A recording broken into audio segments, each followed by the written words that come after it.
사도신경으로 신앙 고백하시겠습니다. 전능하사 천지를 만드신 하나님 아버지를 내가 믿사오며 그 외아들 우리 주 예수 그리스도를 믿사오니 이는 성령으로 잉태하사 동정녀 마리아에게 나시고 본디오 빌라도에게 고난을 받으사 십자가에 못 박혀 죽으시고 장사한 지 사흘 만에 죽은 자 가운데서 다시 살아나시며 하늘에 오르사 전능하신 하나님 편한 자 계시다가 저리로서 산자와 죽은 자를 심판하러 오시리라.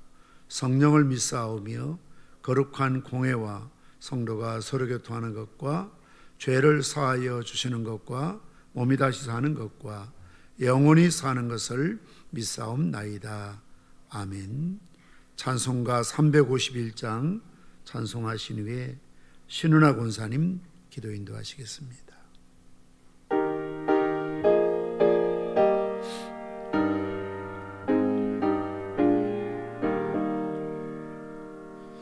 믿는 사람들은 주의 군산이 앞서가신 주를 따라갑시다. 우리 대장 예수 길을 들고서 섭전하는 곳에 가신 것 보러 믿는 사람들은 주의 군산이 앞서가신 주를 따라가 원수 마귀 모두 쫓겨가기는 예수 이름 듣고 겁이 남이라. 우리 찬송 듣고 지옥 돌리 형제들아 주를 찬송합시다. 믿는 사람들은 주의 군산이 앞서가신 주를 따라갑시다. 세상 나라들은 멸망당하다. 예수 교회 영영 왕성하리라. 마귀 권세 감히 해치 못함은 주가 모든 교회 지키심이라. 믿는 사람들은 주의 군산이 앞서가신 주를 따라갑시다. 백성들아 와서 함께 모여서 우리 모두 함께 괴가 부르세. 영원토록 영광 권세 천성을 우리 임금 주께 돌려보내세. 믿는 사람들은 주의 군산이 앞서가신 주 그를 따라갑시다.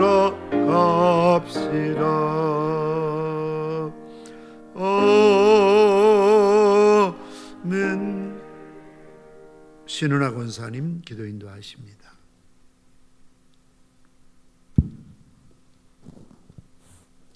살아계신 하나님 아버지, 은혜와 사랑을 감사드립니다. 오늘도 수요 예배를 허락하여 주셔서 이 시간에 찬양과 주의 말씀 듣게 하시니 감사합니다. 늘 하나님의 은혜를 잊고 살아가면서도 감사하지 못하고 하나님의 말씀대로 순종하지 못한 것들을 이 시간에 고백하오니 용서해 주시고 이 예배를 받아 주옵소서. 아멘. 주님, 우리 평산교회가 하나님의 뜻대로 쓰임받는 교회 되게 하시고 주님의 말씀이 선포되고 주님의 사랑이 함께 전달되게 하여 주옵소서. 오늘 목사님 말씀 전가하실 때 영적으로 갈급한 심령이 새 힘을 얻게 하시고 육체의 질병으로 고통받는 이들이 나음을 입어 영과 육이 회복되는 역사가 일어나게 하여 주옵소서. 아멘. 무슨 독을 마실지라도 해를 받지 아니하며 병든 사람에게 손을 얹은즉 나으리라. 믿는 자들에게 약속하신 말씀을 붙들고 간구하오니 주님의 평안이 우리 마음을 주장하게 하시고 담대하게 하여 주옵소서. 아멘. 이 시간을 통해 하나님만이 주실 수 있는 참된 평안을 체험하는 역사가 있게 하여 주옵소서. 아멘. 주님, 코로나가 하루속히 종식되어 일상이 회복되며 예배가 회복될 수 있기를 간절히 원하옵나이다. 아멘. 코로나19라는 어려움이 있지만 이때 우리의 믿음이 약해지지 않게 하여 주옵시고 주여. 이 예배를 통하여 우리의 믿음이 더 큰 믿음이 되게 하여 주옵소서. 아멘. 평산교회 모든 사역 위에 주님 함께 하여 주셔서 오직 하나님의 은혜로 축복받는 평산교회 되게 하여 주옵소서. 아멘.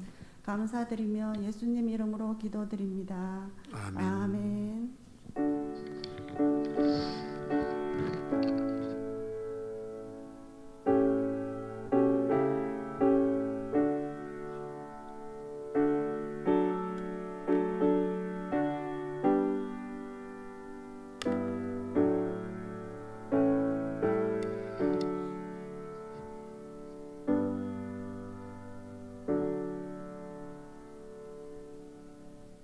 하나님 말씀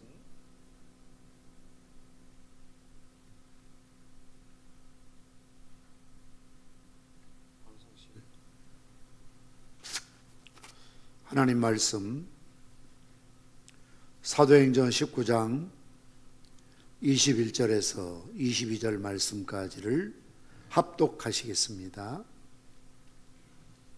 사도행전 19장 21절에서 22절 말씀입니다.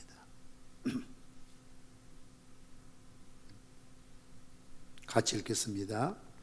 이 일이 있은 후에 바울이 마게도냐와 아가야를 거쳐 예루살렘에 가기로 작정하여 이르되 내가 거기 갔다가 후에 로마도 보아야 하리라 하고 자기를 돕는 사람 중에서 디모데와 에라스도 두 사람을 마게도냐로 보내고 자기는 아시아 얼마 동안 더 있으니라. 아멘. 오늘 비록 짧은 두 절의 말씀이지만 바울의 인생관을, 그의 비전을 볼 수 있는 아주 중요한 대목입니다. 오늘 말씀의 제목은 로마를 보는 바울의 비전이라는 제목입니다. 본문은 에베소 사역이 끝날 무렵에 사도 바울이 어떤 비전을 갖고 있었는지를 간략하게 소개하고 있습니다. 오늘 본문 서두를 보시면 이 일이 있은 후에, 이 일이란 지난주에 말씀드렸던 에베소의 전도와 큰 부흥운동을 의미하고 있습니다. 개역 한글에서는 오늘 21절 서두를 이 일이 다 된 후에라고 기록되고 있습니다. 다 되었다는 것은 완성했다는 뜻입니다. 바울이 에베소 전도가 끝났다는 것이고 큰 과제가 마무리되었다는 것입니다. 대단한 업적이 아닐 수가 없습니다. 헬라어로 다 되었다 플레로우라고 하는데 가득 채워지다, 충만하다, 충분하다, 완성되다, 소위 영어로 풀러라는 뜻입니다. 가득 찼다는 그런 의미를 갖고 있습니다. 바로 앞절 말씀처럼 사도행전 19장 20절 말씀 보시면 이와 같이 주의 말씀이 힘이 있어 흥화하여 세력을 얻으니라. 에베소 전도가 목표한 만큼 충분하게 달성되었다는 대만족의 표현이기도 합니다. 바울은 이미 15년 가까이 선교와 전도에 헌신해 오고 있었습니다. 그동안 세 차례나 전도 여행을 가까운 지역이 아니라 유럽과 소아시아를 넘나드는 이런 많은 도시들을 방문했고 많은 교회들을 세웠습니다. 특별히 그 가운데서 거의 2년 가까이 머물렀던 에베소 전도는 아주 바울의 전도 활동에 절정을 이루었던 것을 볼 수가 있습니다. 에베소를 중심으로 요한계시록에 등장하는 소아시아 7교회를 바로 이때에 개척했던 것을 볼 수가 있습니다. 이 정도 바울이 전도에 대한 성과를 마무리했다면 더 이상 바울이 전도하지 않아도 선교하지 않아도 누가 그를 책망하거나 나무랄 사람은 아무도 없습니다. 지금까지 그가 이룬 업적만 하더라도 아무도 흉내낼 수 없는 어마어마한 일들을 물론 주의 성령께서 함께 하시고 주님이 도우셔서 이루신 일이지만 그럼에도 불구하고 바울이 이룬 업적은 실로 대단하다고 할 수가 있습니다. 그러나 오늘 바울은 여기에 멈추지 않고 있다는 것입니다. 새로운 목표를 정하고 그 목적을 향해서 전진하고 있는 것을 오늘 21절 말씀에 나타나고 있습니다. 바울이 마게도냐와 아가야를 거쳐 예루살렘으로 가기로 작정하되 그러면서 내가 거기에 갔다가 후에 로마도 보아야 하리라. 오늘 바울이 보여주고 있는 비전은 두 가지입니다. 단기적으로는 마게도냐와 아가야를 거쳐 예루살렘 교회를 방문하겠다는 계획입니다. 그리고 장기적으로는 로마를 보아야 하리라 방문하겠다는 그의 비전을 밝히고 있습니다. 이것을 보면 바울의 사역과 삶은 결코 정지되지 않고 있다는 것입니다. 앞을 향해서 전진하고 또 전진하고 있는 모습을 발견하게 됩니다. 마치 살아있는 물고기는 강물을 거슬려 올라가지만 죽은 물고기는 흐르는 물에 떠내려갈 수밖에 없는 것처럼 우리 죽은 인생은 과거지향적이라면 살아있는 인생은 매 순간 미래지향적인 그런 속성을 갖고 있다는 것입니다. 이것이 바로 바울이 가지고 있었던 인생관인 것을 발견하게 됩니다. 그는 빌립보 3장 13절에서 14절에 이렇게 고백하고 있습니다.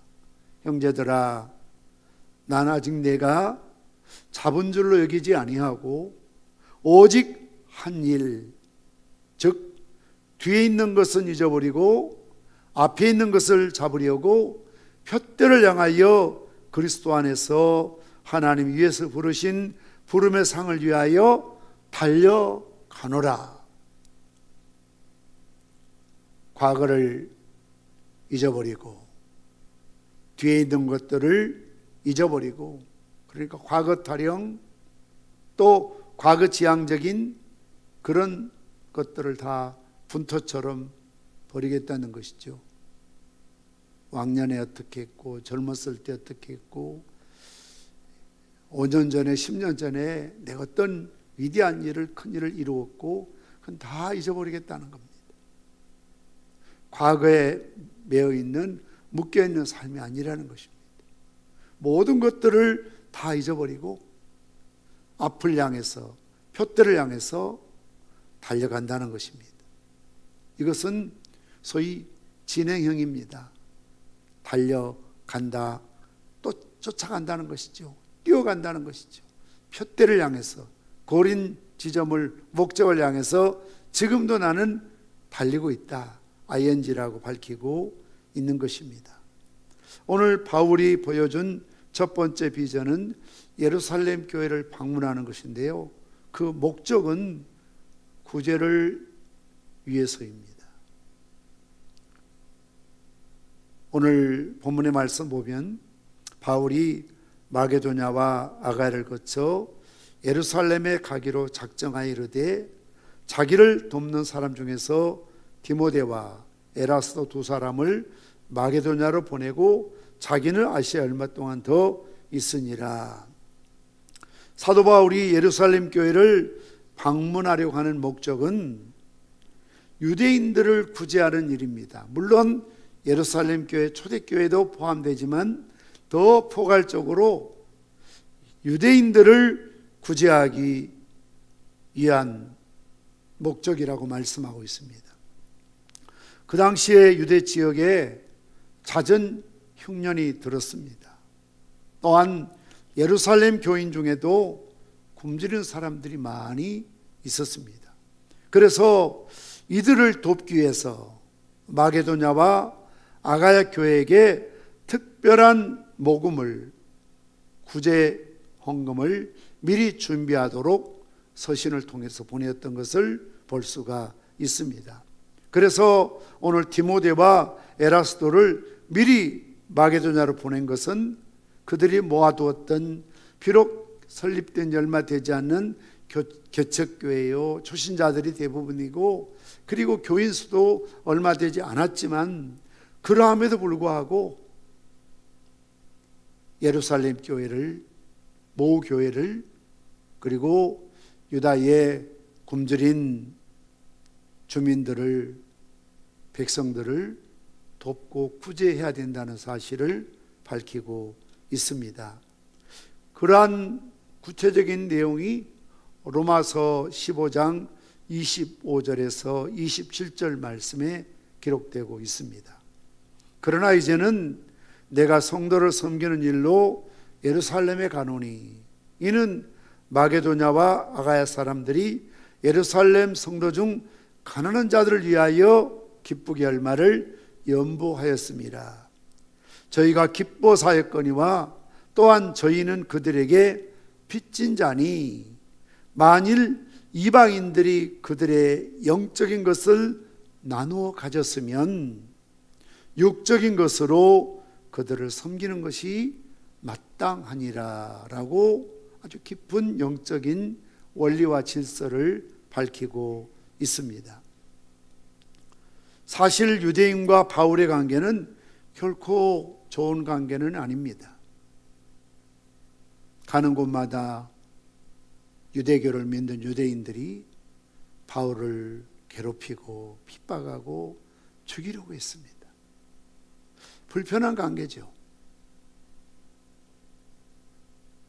아마 바울이 감정적으로 대했다면 더 이상 가는 곳마다 회당을 찾지 않았을 것이고, 아무리 유대인들이 굶어 죽어도 거기에 관심을 갖지 않았을 것입니다.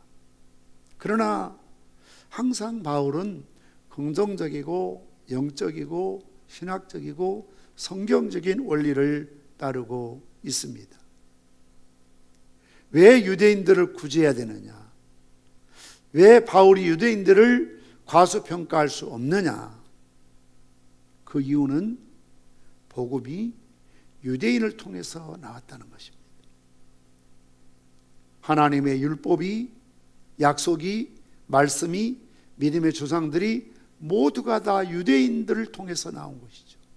아브라함도, 모세도, 율법도, 성전도, 예수 그리스도도 유대 땅 베들레헴에 태어났고, 심지어 교회가 시작되는 가장 모교회 예루살렘 교회도 안디옥이 아니라 예루살렘 마가 요한의 다락방이 시작된 교회였고, 초대교회를 이끌고 있는 모든 영적인 리더들도 다 유대인 출신이었던 것을 볼 수가 있습니다. 베드로, 요한, 야고보, 바울 자신을 비롯해서요. 그래서 이런 복음의 근원이, 말씀의 근원이, 율법의 근원이, 성전의 근원이, 하나님의 모든 예언과 언약의 성취의 근원이 유대인 예루살렘 유다 땅에 있었기 때문에 그들을 통해서 빚진 자가 되었다. 복음의 빚진 자가 된 것이죠. 금전적인 빚을 졌다는 것이 아닙니다. 복음을 전해받고 복음을 누리게 된, 이런 구원받게 된 빚을 진 것입니다. 지옥 갈 수밖에 없는 사람들이 천국을 가게 되는 영광을 누리게 되었으니 이보다 더 큰 빚이 어디 있겠습니까? 이방인들은 유대인들에게 영적인 채무가 있는 것입니다. 그러니 이제 영적으로 빚을 진 이방인 교회이기 때문에 물질로 갚는 것이 당연하다라고 주장을 하고 있습니다. 그래서 오늘 본문의 로마서 말씀처럼 저희는 그들에게 빚진 자니 만일 이방인들이 그들의 영적인 것을 나눠 가졌으면 육적인 것으로 그들을 섬기는 것이 마땅하니라. 이것이 이방인 마게도냐, 아가야, 또 아시아에 있는 많은 이방인 교회가 그들이 자원해서 연보를 하게 되고 연보를 모아서 유대인 또는 예루살렘 교회에 전달해야 될 타당성 이유를 분명히 밝히고 있다는 사실이죠. 이런 영적인 원리와 질서는 비단 구제에만 해당되는 것이 아니라는 사실을 또한 성경은 분명히 밝히고 있습니다. 고린도서 9장 11절 말씀 보시면 우리가 너희에게 신령한 것을 뿌렸은즉 너희 육신의 것을 거두기로 과하다 하겠느냐. 13절 말씀 성전의 일을 하는 이들은 성전에서 나는 것을 먹으며 제단을 모시는 이들은 제단과 함께 나누는 것을 너희가 알지 못하느냐. 이와 같이 주께서도 복음 전하는 자들이 복음으로 말미암아 살리라 명하셨느니라. 우리가 잘 아는 대로 구약의 가나안 땅을 정복하고 야곱의 자손 12지파가 있는데 레위 지파에게는 기업을 분배하지 않습니다. 땅을 주지 않는 것입니다. 나머지 요셉의 두 아들 두 지파가 있기 때문에 12지파에게 땅을 골고루 다 분배했던 것을 볼 수가 있습니다. 왜 레위 지파에게는 분배하지 않았는가 하면 예배 성전에 봉사하는 이들이므로 하나님께서는 11조를 통해서 다른 지파들이 농사를 짓거나 가축을 키우거나 어떤 소득의 열의 하나를 모아서 그 11조를 통해서 레위 지파들이 먹고 살 수 있도록 하나님께서 율법으로 명령하셨죠. 그리고 구약의 5대 제사를 지내면서도 하나님께서는 성전에 봉사하는 자들을 그 제사 제물을 일부 먹도록 허락하셨던 것을 볼 수가 있습니다. 그래서 성전 일을 하는 이들은 성전에 나는 것을 먹으며 제단을 모시는 이들은 제단과 함께 나눈 것을 너희가 알지 못하느냐. 그러면서 오늘 바울이 말하기를 주께서 복음을 전하는 자들이 복음으로 말미암아 살리라 명하셨느니라 라고 말씀하고 있지 않습니까? 그런 원리에 따라서 교회에서는 소위 교회에 사역하고 있는 담임 목사나 부목사나 직원들의 이런 생활을 책임져야 하는 것이고요. 특별히 우리가 재정부 작년에 우리 모여서 제가 그런 이야기를 좀 했습니다. 우리 공동회나 헌법에 의하면 그 교회를 담임하고 있는 담임 목사는 교회에서 여수이 생활을 책임지는 것이거든요. 그래서 부목사님들 직원들은 사례라고 말하지만 담임 목사에게 주는 것은 사례라고 말하지 말고 생활비라고 그렇게 표기해서 전달하는 것이 합법적이라는 것이죠. 그 생활을 책임진다. 교회에서 담임 목사의 생활을 책임진다는 의미를 갖고 있습니다. 왜 그러느냐? 오늘 본문의 말씀처럼 영적인 것을 우리가 얻게 되면 육신의 것으로 당연히 섬긴다는 것이죠. 하나님 말씀을, 영적인 것들을 여러분들이 강단을 통해서, 말씀을 통해서, 사역을 통해서 내가 받게 되면 당연히 내가 육신의 것으로 영적인 빚진 자들에게 갚아야 될 의무가 있다는 것이 레위 지파에게나 또 복음을 전하는 자들이 주어진 일관된 정신이요 신학이요 말씀인 것을 볼 수가 있습니다. 오늘 바울이 본문의 말씀을 통해서 이야기하고자 하는 것은 왜 예루살렘 교회를 도와야 되느냐? 그것은 복음의 빚진 자이기 때문에 육신의 것으로 물질로 그들을 섬기는 것은 당연한 원리요 질서라는 것을 말씀하고 있는 것입니다. 이처럼 예루살렘 교회를 방문하여 구제헌금을 전달할 목적으로 예루살렘을 방문하겠다라는 그런 뜻을 밝히고 있습니다. 그리고 이어서 오늘 바울의 두 번째 비전, 바로 로마 방문입니다. 로마는 로마 제국의 수도입니다. 지금으로 말하면 미국의 뉴욕과 같은 것이죠. 나라마다 수도가 있습니다. 바울은 일찍부터 이 로마 제국의 심장부에 복음의 깃발을 꽂으려는 뜻을 항상 품고 있었습니다. 무엇보다도 로마 황제 앞에 서기를 원했습니다. 황제가 믿으면 백성들이 믿게 되어 있거든요. 옛날 그 시대에는 그 나라 왕의 종교가 백성의 종교입니다.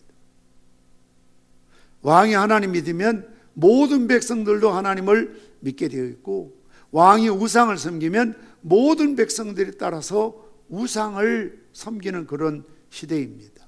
따라서 바울의 마음속에는 비록 이 로마 제국이 그렇게 기독교를 싫어하고 미워하고 핍박하고 잔인하게 참 대하고 있지만 어떻게 하면 세계 복음화를 시킬 수 있을까? 가장 빠른 길이 무엇일까를 원리를 알고 있었습니다. 내가 로마 황제를 만나면 전도해서 그가 예수 믿으면 전 로마 백성 지배하는 나라가 다 기독교 국가, 기독교를 믿는 신자들이 되지 않겠는가라는 그런 비전을 품고 살았던 것을 볼 수가 있습니다.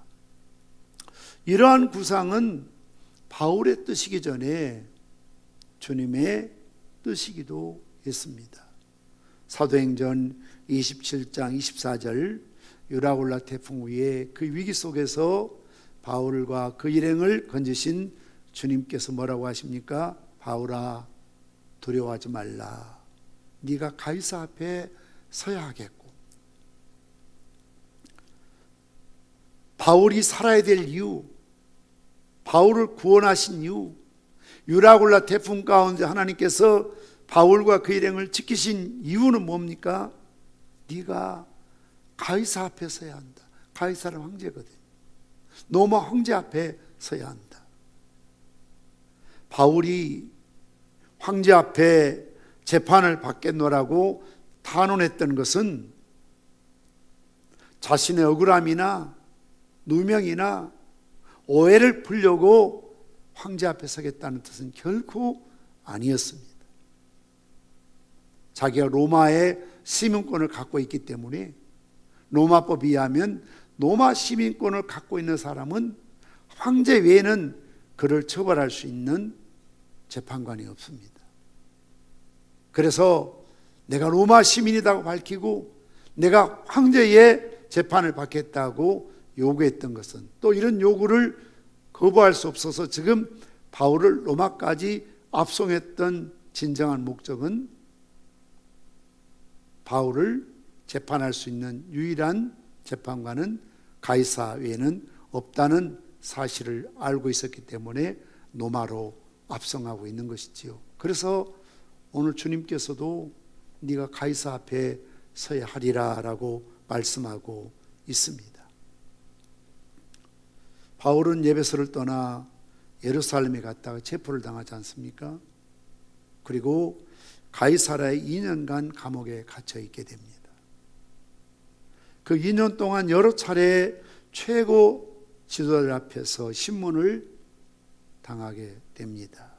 천부장 글라우디오 루시아, 총독 벨릭스, 총독 베스토, 분봉왕 헤롯 아그리빠와 버니게 등 이런 신문을 계속해서 2년 동안 머무르면서 총독들이, 분봉왕들이 바울을 신문해요.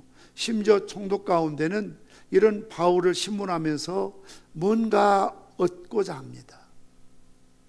그 당시는 돈을 좀 주면 어떤 사형에 해당되는 중죄인이 아니면 총독이 풀어주면 되는 겁니다. 더군다나 바울은 함부로 벌을 줄 수 없는 로마 시민권을 갖고 있지 않습니까?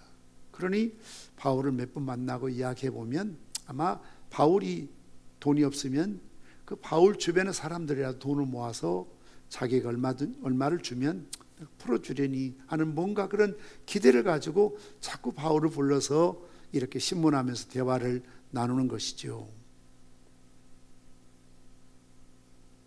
법정에서 바울과 그들의 많은 이야기들이 주고받으면서, 예를 들자면 헤롯 아그리빠가 무슨 말을 합니까? 사도행전 26장 28절 말씀 보면 아그리빠가 바울에게 이르되 내가 적은 말로 나를 권하여 그리스도인이 되게 하려 하는도다. 그러니까 오늘 바울이 2년 동안 가이사라 감옥에 갇혀 있으면서 여러 총독들이 거쳐 지나고 분봉왕들이 스쳐 지나가면서 계속 만나면서 바울이 주장하는 건 뭡니까? 나 억울합니다. 나 로마 시민권을 갖고 있습니다. 난 죄가 없습니다. 나 풀어주세요. 놓아주세요. 그런 주제가 아니에요. 오히려 이런 기회를 이용을 해서 계속 그들에게 복음을 전한다는 것입니다. 예수님에 대해서, 십자가에 대해서, 율법에 대해서, 예언에 대해서, 성체에 대해서, 부활에 대해서, 예수님의 승천과 다시 오실 그리스도에 대해서 계속 그들에게 복음을 전하는 것입니다. 그래서 헤롯 아그리빠가 말하기를 네가 적은 말로 도리어 나를 권하여 나로 하여금 예수 믿고 그리스도인이 되게 하려는도다. 그러면서 너의 많은 그 지식이 너를 미치게 했구나. 어느 누구도 바울과 율법으로나 철학으로나 논리로나 상식으로나 질서나 원리로 토론해서 이길 수가 없는 것이죠. 유대인들도 철학자들도 이런 고급 관리들도 바울을 이길 수가 없었습니다.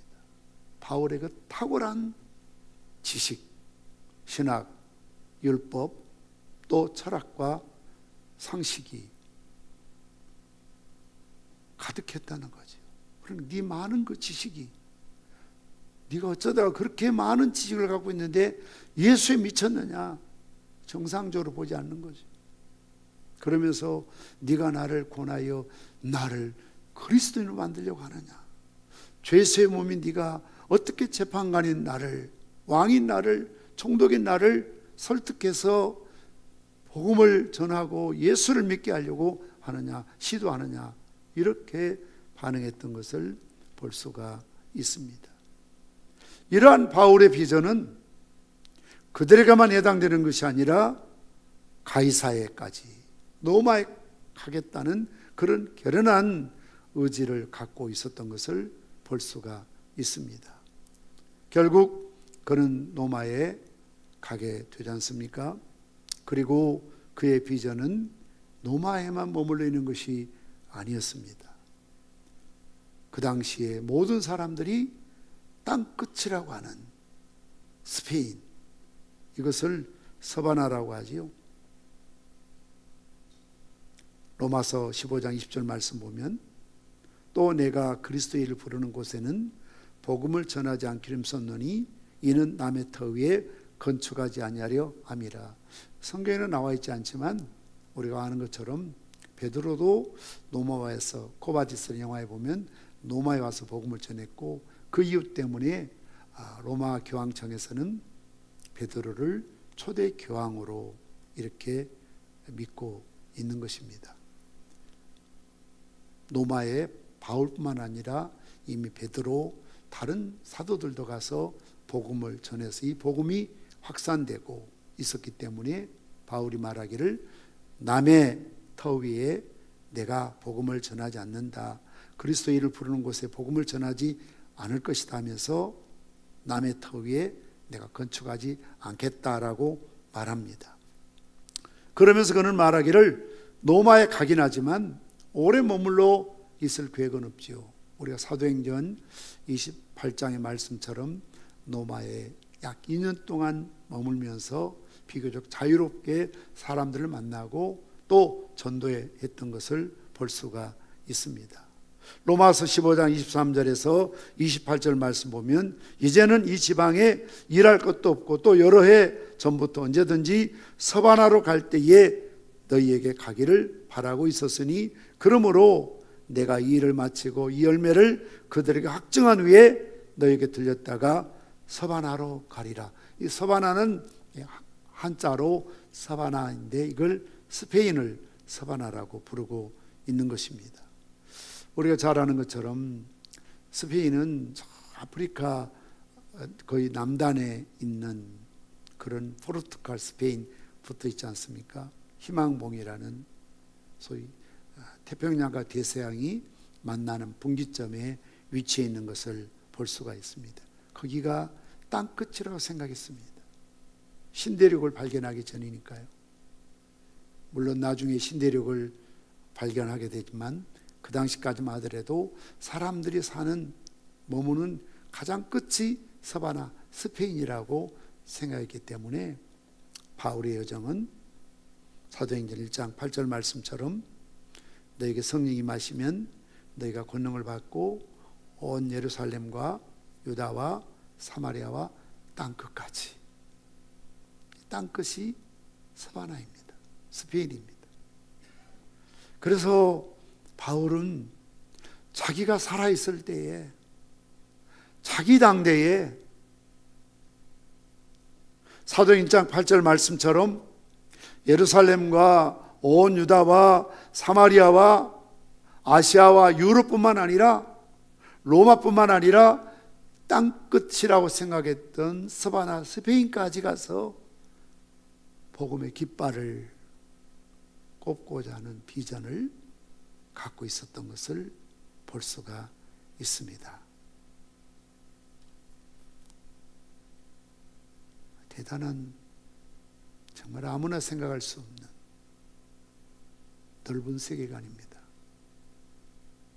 위대한 비전이요, 멈추지 않는 그런 용광로와 같은 복음에 대한 열정과 사명과 불타는 사명을 품고 있는 바울을 오늘 이 짧은 구절 속에서 우리는 발견할 수가 있습니다.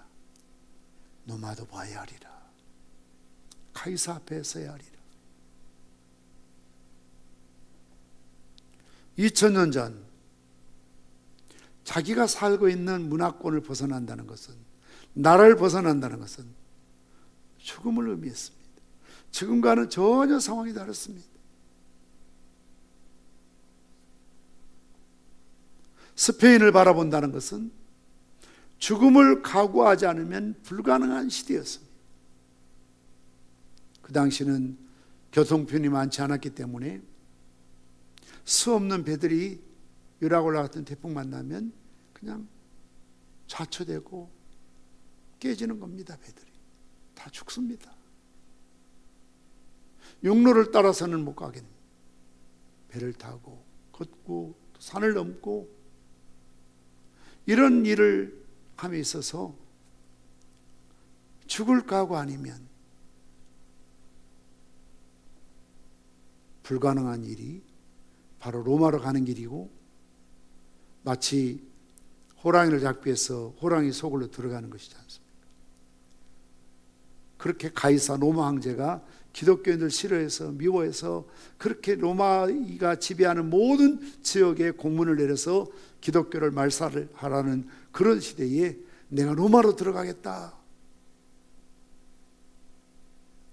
죽을 각오 아니고는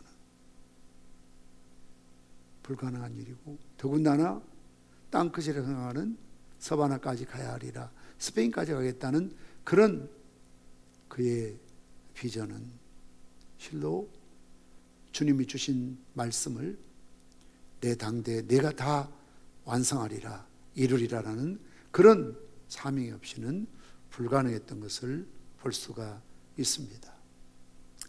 새로운 도전은 항상 걸림돌이 될 수 있고 고난이 될 수가 있습니다.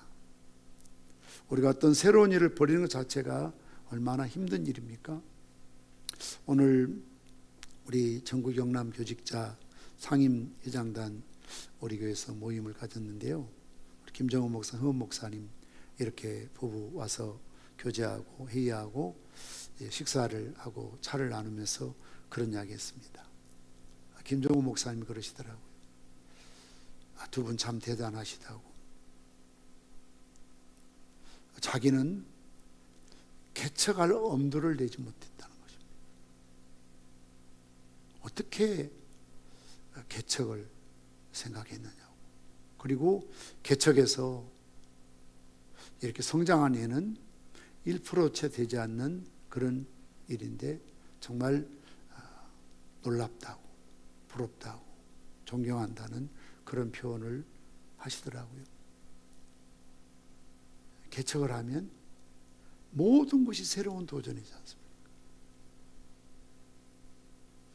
교회가 땅이 있고 건물이 있고 재정이나 교인 수가 안정적인 교회에 청빙받아가 사는 것은 그냥 그것도 물론 힘들 수 있지만 뭐 새로운 도전할 일이 없거든요.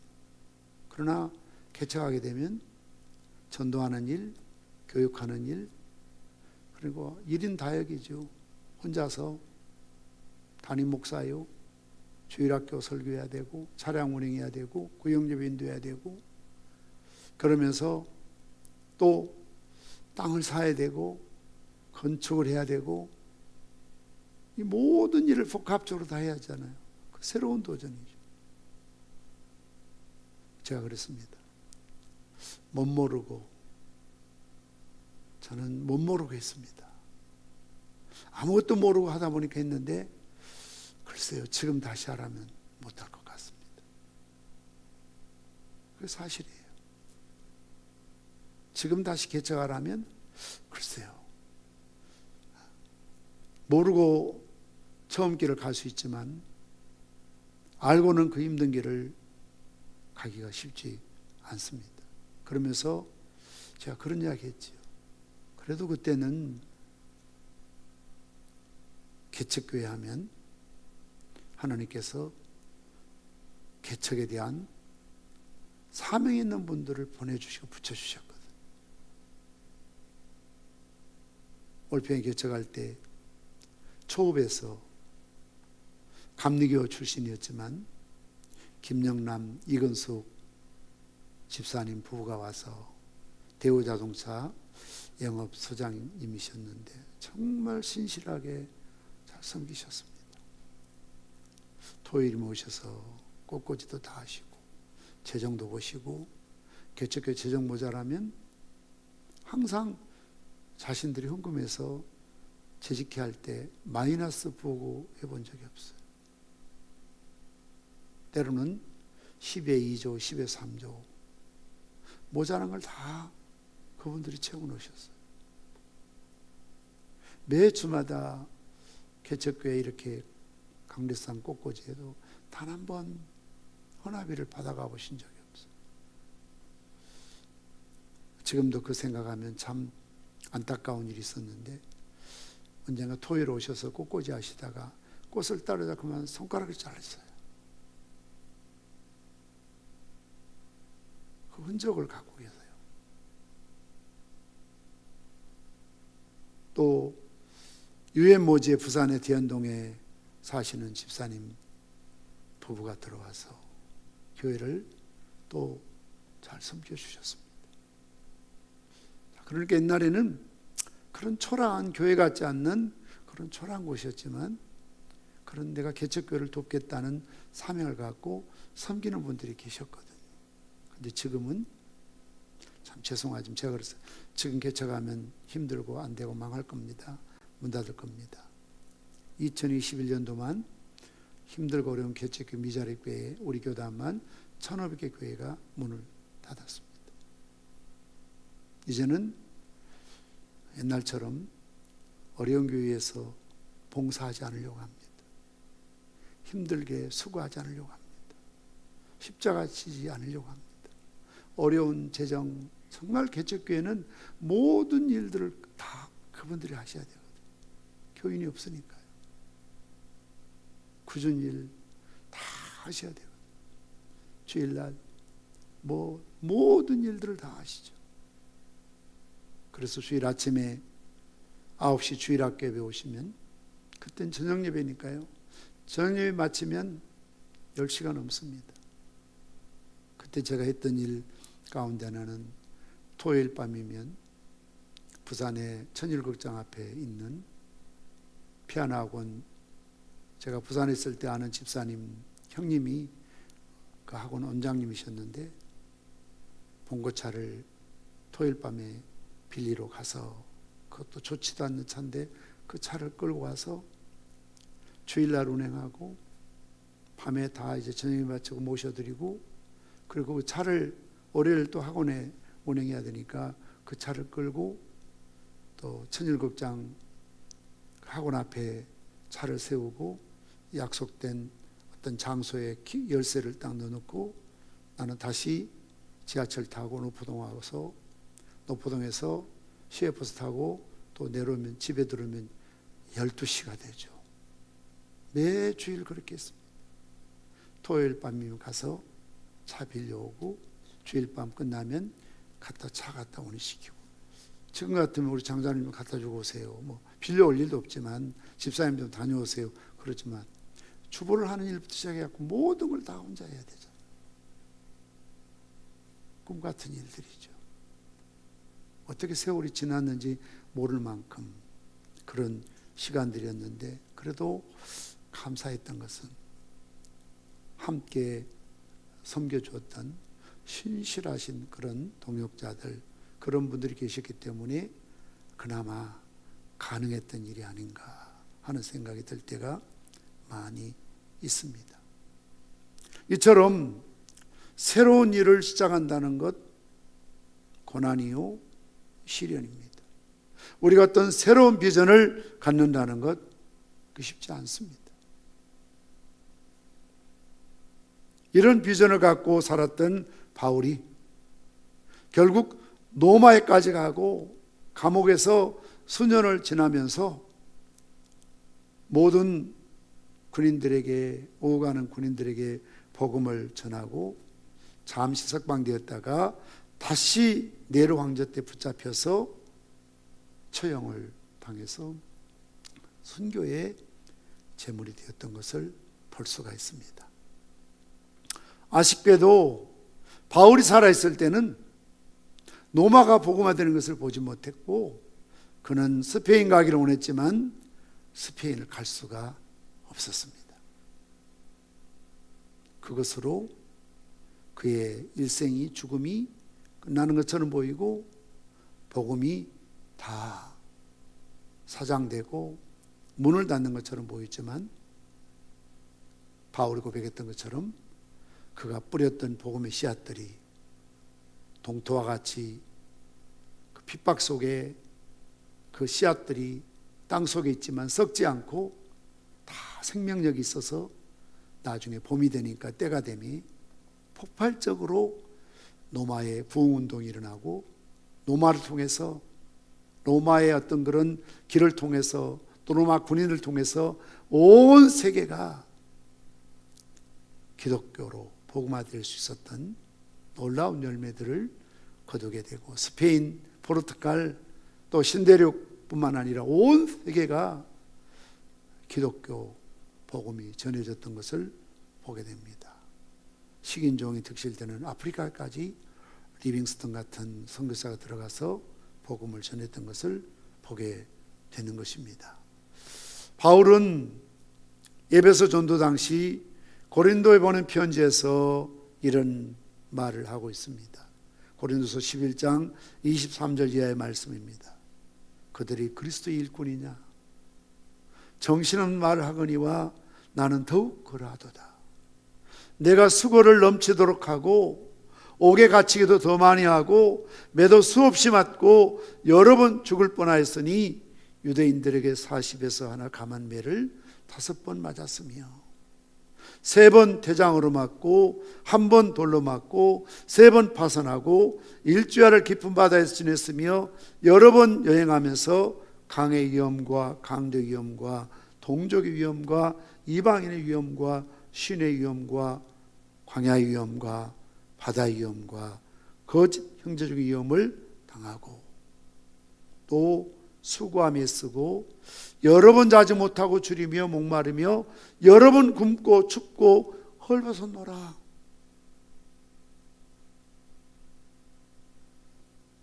화려한 그의 이력을 쓰고 있지 않습니까?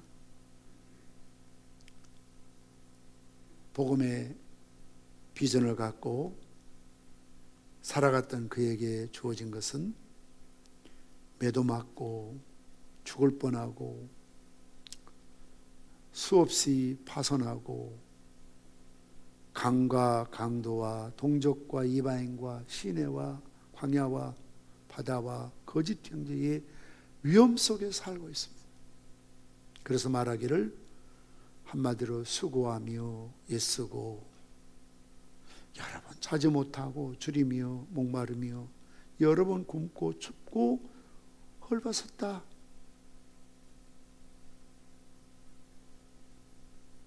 정말 힘들게 살았습니다. 어렵게 살았습니다.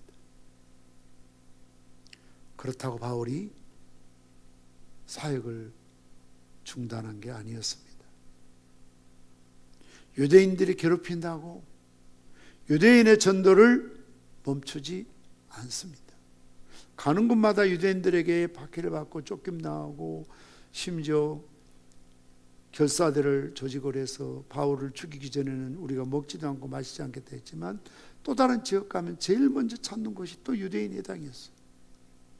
그곳에 가면 벌써 바울을 죽이려고 기다리는 사람들이 있다는 걸 바울이 알아요. 그래도 그들을 향해 들어갔습니다.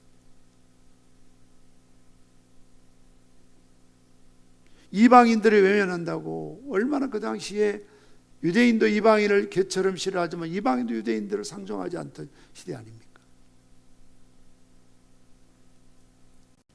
소위 상급관계 아닙니까? 그래도 바울이 이방인을 향해서 나아가기를 중단한 적이 있습니까? 그런 적이 없습니다. 그래서 정말 바울의 고백처럼 살아도 주를 위해 살고 죽어도 주를 위해 죽고 먹든지 마시든지 무엇을 하든지 하나님의 영광을 위한 삶, 우리의 일상이 과연 복음적입니까? 사람 만나면 무슨 생각이고 무슨 말합니까? 어떤 이해관계입니까? 항상 I 그리고 and it 이용의 가치입니까? 그 사람이 나에게 무슨 유익을 줄까? 무슨 도움을 줄까? 한마디로 말하면 어떻게 하면 저 사람 이용해서 내가 좀 더 잘 살아볼까, 행복해 볼까? 그런 조건적인 만남입니까? 복음적인 만남이라야 되는 것이죠. 오늘 바울은 가이사에게서든 총독 앞에서든 같은 죄수끼리, 오네시모 같은 사람은 어쩌면 감옥에서 만난 죄수 아닙니까? 동료를 만나든 자기를 싫어하던 유대인을 만나든 자기를 외면하고 핍박하는 이방인을 만나든 그는 만나는 사람마다 가는 곳마다 오직 한 가지, 예수 그리스도 외에는, 십자가 외에는 전하지 않고 자랑하지 않고 알지 않기로 결심했던 것을 보게 됩니다. 우리가 꼭 목사가 아니라도, 꼭 선교사가 아니라도 여러분들이 만인 제사장이지 않습니까? 거룩한 백성이지 않습니까? 하나님이 왜 지금까지 나를 살려두셨을까? 왜 나에게 이런 기회를 주고 계시는 걸까? 내가 어디서 누구를 만나든지 내가 어떻게 하면 저분들에게 그리스도를 존귀한 분으로 전할 수 있을까? 복음을 전할 수 있을까? 전도할 수 있을까? 그의 나라와 그의 의를 먼저 구하는 삶이죠. 이런 목적으로 살 때 이 모든 것들을 주님께서 더해 주시겠다고 약속하셨습니다. 그러나 우리는 거꾸로 생각하죠. 돈을 벌고 사업이 잘 되고 어떤 지위나 명예를 누리게 되면 내가 주를 위해 헌신하겠습니다. 아닙니다. 주님이 원하시는 것은 먼저 하나님의 나라와 하나님의 의를 구하면 이 모든 것, 무엇을 먹을까, 무엇을 마실까, 무엇을 입을까는 우리 하나님이 책임져 주시겠다는 겁니다. 그러므로 우리 또한 바울을 본받아 주님 부르시는 그날까지 오직 전진만이 있을 뿐입니다. 우리가 불렀던 찬송가 가사처럼 나가서 정말 주님 앞으로 전진하고 또 전진하는 그리스도의 강한 군사들이 되어야 합니다. 말씀의 결론입니다. 오늘 내가 바라보아야 될 노마는 어디입니까? 오늘 바울은 노마도 봐야 하리라. 우리가 바라봐야 될 로마가 있다는 겁니다. 그것이 바로 주님이 원하시는 자리고 주님이 기뻐하시는 현장이고 삶일 수 있습니다. 우리가 어느 곳에서 어떤 일을 하든지 바울처럼 복음적인 삶, 이것이 바로 너희 몸을 그리스도 앞에서 산제사로 드리라. 주일날 우리가 와서 예배드리는 것만 전부가 아니라 모이는 교회가 이제 흩어지는 교회로 우리 삶의 현장에서, 가정에서, 이웃과 직장에서, 사회에서, 지역에서 정말 여러분의 삶이 예배자로서의 산 제물, 산 제사를 드리는 예배자로서의 삶을 살아가는 것이 이 시대에 하나님이 기뻐하시는 우리의 삶이 될 줄 믿습니다. 기도하시겠습니다. 아버지 하나님, 오늘 바울이 노마를 바라보는 비전을 말하고 노마뿐만 아니라 땅끝 비전 서바나도 가야 하리라 가슴에 품고 있는 이 비전, 이것은 바로 주님이 주셨던 예루살렘과 온 유다와 사마리아와 땅끝까지 이르러 내 증인이 되어야 하리라는 말씀을 그 당대에 그 자신이 이루기 위해서 얼마나 힘쓰고 노력하고 애쓰고 죽을 각오로 수고하고 고생했는가를 보여주고 있습니다. 오늘도 우리가 바라봐야 될 로마가 있습니다. 우리가 가야 될 땅끝이 있습니다. 내 가정 안에도 땅끝이 있고 내 이웃 이 지역에도 땅끝이 있습니다. 주님을 알지 못하는 사람들이, 그러한 무리들이 있는 곳이 바로 땅끝입니다. 먹든지 마시든 무엇을 하든지 하나님의 영광을 위한 삶이 되게 하시고 복음적인 삶이 되게 도와주시옵시고, 그의 나라와 그의 의를 구하는 삶을 통해서 모든 것들을 더해 주시는 하나님의 축복을 누리는 자들이 되게 도와주시옵소서. 오늘도 우리는 로마를 바라보고 복음적인 삶을 살아가게 도와주옵소서. 그리스도의 복음을 가리우는 자가 되지 않게 하시고 해방하는 자가 되지 않게 하시고 복음을 전하며 그 아름다운 그리스도의 덕을 선전하고 피하라는 자들로 살아가게 도와주시옵소서. 말로만이 아니라 우리 얼굴로, 행동으로, 삶으로 세상에 빛이 되게 하시고 소금이 되게 도와주시고 등대가 되게 도와주시옵소서. 예수님의 이름으로 기도드리옵나이다. 아멘. 주기도문 하십니다. 하늘에 계신 우리 아버지여, 이름이 거룩히 여김을 받으시오며 나라의 임하옵시며 뜻이 하늘에서 이룬 것 같이 땅에서도 이루어지이다. 오늘날 우리에게 일용할 양식을 주옵시고 우리가 우리에게 죄 진 자를 사해 준 것 같이 우리 죄를 사하여 주옵시고 우리를 시험에 들게 하지 마옵시고 다만 악에서 구하옵소서. 대개 나라와 권세와 영광이 아버지께 영원히 싸움나이다. 아멘.